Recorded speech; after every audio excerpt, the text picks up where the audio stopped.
In order to perform phylogenetic analysis, it is quite important to understand its meaning. We will take simple example to illustrate this point. Suppose a scientist is busy with researching the virus 1. In order to know the evolution of the virus, the scientist performed an experiment. Upon performing the experiment, he found two sets of information. The first information was virus 1 was very similar to virus 2 and virus 3. And second, virus 1 descended from virus A. From the information, the scientists interpreted that virus 1, virus 2, and virus 3 might be siblings of each other and have virus A as their common ancestor. He represented this relationship in the form of a family tree to get a clear understanding about their relationships with each other. The experiment performed by the scientist is called the phylogenetic analysis.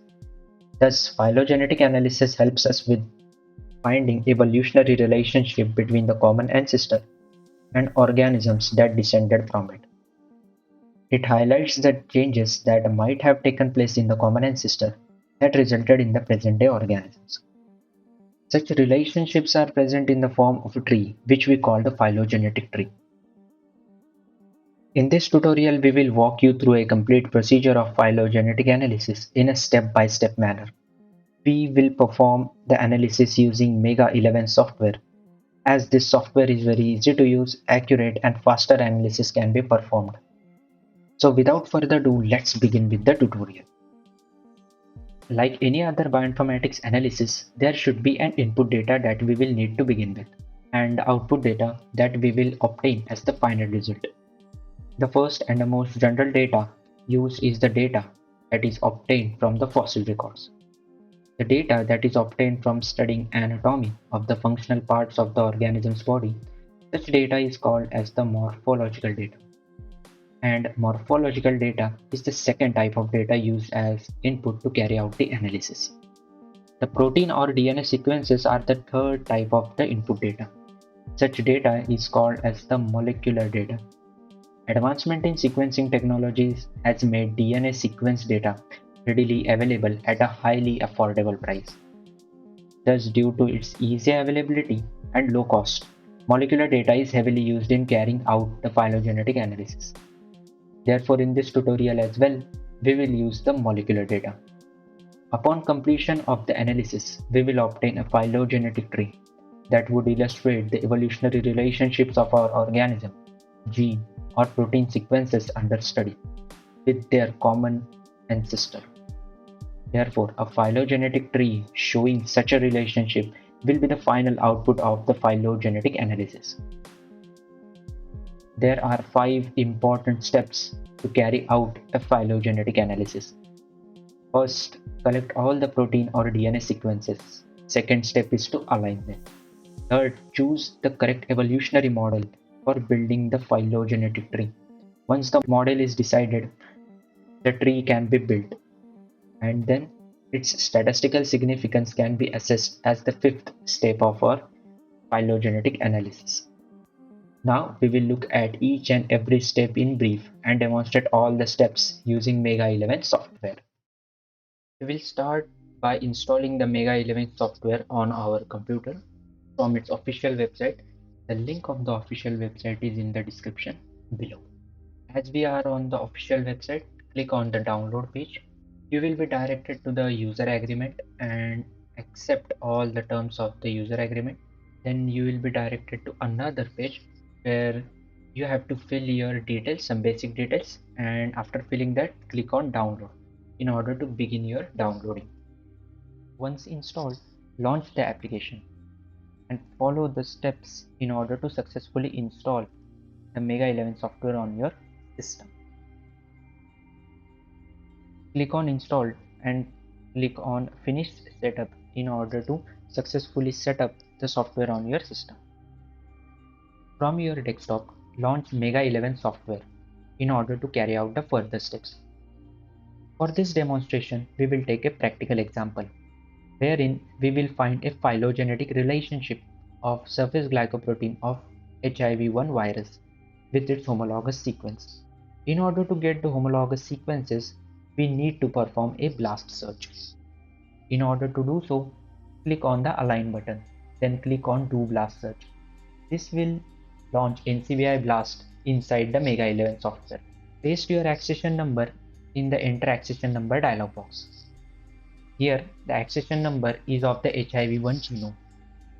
Next, we will provide the surface glycoprotein gene range under the query subrange section. The surface glycoprotein gene ranges from nucleotides numbered from 5771 to 8341. This region lies inside the genome of the HIV-1 virus. Next, provide the job title according to your choice. Here I will provide the job title as Phylogenetic Analysis of HIV-1 virus. Next, choose the database against which our query sequence will be aligned. Here I will choose the core nucleotide database, which is the default database NCBI BLAST uses to align your query sequence with the sequences present in the database. Next, we will exclude organism under analysis, which is the HIV-1, so that the query sequence will get matched to other organisms rather than matching the same HIV-1 genome. So I will type here HIV-1. From the drop-down menu, choose the HIV-1 with the taxonomic ID of 11676. Do not forget to click on the Exclude button. In order to add more organisms to exclude, you can click on Add Organism and provide the name to other organisms and then clicking the same Exclude button in order to exclude them from your BLAST search.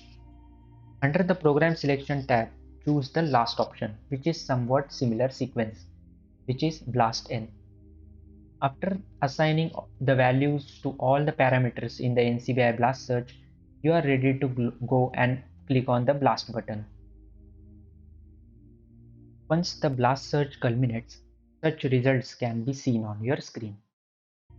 From all the 100 homologous sequences, we will choose 5 sequences of interest and add them in the Alignment Explorer window in order to perform MSA, which is multiple sequence alignment on them.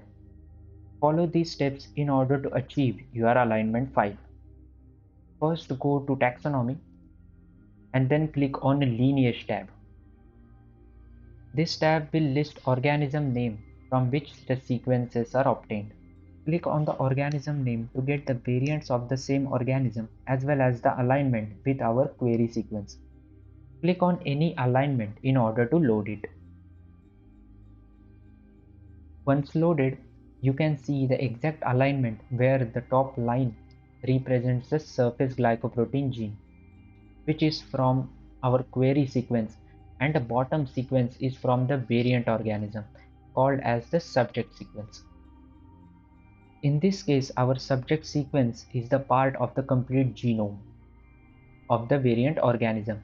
If we added the subject sequence as it is, then we added the complete genome rather than just the surface glycoprotein gene. To avoid this error, we need to extract the gene sequence from the complete genome of the variant organism. To do so, we will open the GenBank file of the variant organism from the GenBank ID. This is the GenBank ID. We will click on it.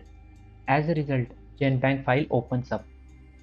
On the right hand side of the file, you can see the gray region, which is named as Change Region Shown. Click on the arrow to reveal two options. We will click on the second option and we will fill the from and the end box.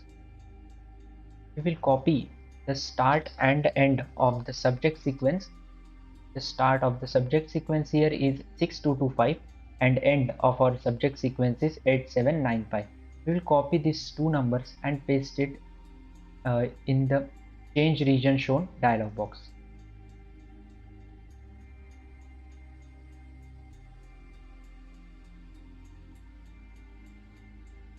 After pasting, we will click on Update View. In this way, we just obtain the gene sequence of the surface glycoprotein, which you can see under the Origin tab. And now you can add the sequence in the Alignment Explorer window by clicking on Add to Alignment button present on the top. Click on OK, and then under the heading Sequence Label Manually Editable, you can change the name of the sequence whatever you want. Here I will keep just the start of the sequence and remove the unwanted long name, and then click on OK. This will add the sequence to your Alignment Explorer window. Understanding this step is very crucial, as most of the time BLAST results will contain complete genomes rather than the gene sequences that matches your query sequence. And this step will help you to extract the relevant gene sequence from the complete genome. You do not need to perform this step if your query gene sequence matches with the subject organism gene sequence. In that case, directly click on Add to Alignment option to add that sequence to the Alignment Explorer window. For instance, here you can see one alignment that aligns exactly with the N region, which is the surface glycoprotein gene. We will click on this in order to reveal its alignment. So here you can see the gene sequence directly aligns with our query sequence from the subject organism, which is HIV type 1, which is an unique isolate which is named as HXB3. You can add this gene sequence directly to the alignment without extracting it from its complete genome. So we will click on the sequence ID in order to get its GenBank file. Note that it is quite important to go to the GenBank file and then click on Add Alignment in order to add it to the Alignment Explorer window. Again, we will change the name to its shortest possible name in order to avoid some confusion regarding the long names. Then we will click on OK. So here we again added another sequence, which is just a gene sequence, to the Alignment Explorer window. So these are the two ways of adding alignments to the Alignment Explorer window from the NCBI BLAST wizards. Now, following the steps just explained, I added other 6 homologous sequences from the BLAST results to the Alignment Explorer. As the sequences are ready, we are ready to perform a multiple sequence alignment. There are 2 programs inbuilt in Mega for this purpose. One is the Clustal W and another is Muscle. We will use the Muscle program. By clicking on the Muscle icon, a dialog box appears with the default settings. As our sequences are DNA, we are prompted to choose from 2 options. The first is Align DNA or Align Codons. We will choose the second one as our gene does indeed code for a protein. We are safe to accept the defaults. Then click on OK to start the alignment process. After the completion of the program, click on Save to save the alignment file. The alignment file is of .mas extension. So go to Data, then click on Save Session. Provide appropriate name to your alignment file. Click on Save. Also, we need to export the alignments in the Mega format. For that, go to the Data and click on Export Alignment and choose the first option, that is the Mega format. Then click on Save. You can keep this field empty or you can provide the title. So for the time being, I will keep this field empty and click on OK. Here the step 2 of our phylogenetic analysis is complete. We will now move on to step 3. Now come to the main window of the Mega software. Click on the File menu and then click on Open File Session. Then choose the .meg file, which is the Mega format file that we saved in the step 2. In this third step of our analysis, we are choosing the best evolutionary model for building our phylogenetic tree. For that, we will click on the Model button. And then click on the Find Best DNA or Protein Models by ML option. And a dialog box with the default setting will appear. We are safe to accept the default and then click on OK. The program will predict all possible models and list them one after the another in a separate window named as a Mega Caption Expert. The first line represents the name of the model, and this model name is the best model that we should use to build the phylogenetic tree. Note that the model name is abbreviated and its full forms are mentioned at the bottom of the window. We will now minimize this window, and here the third step of our analysis completes. Now we will carry out the fourth and final step of our analysis, where we will build the phylogenetic tree. For that, again come to the main window of the software and then click on the phylogeny button.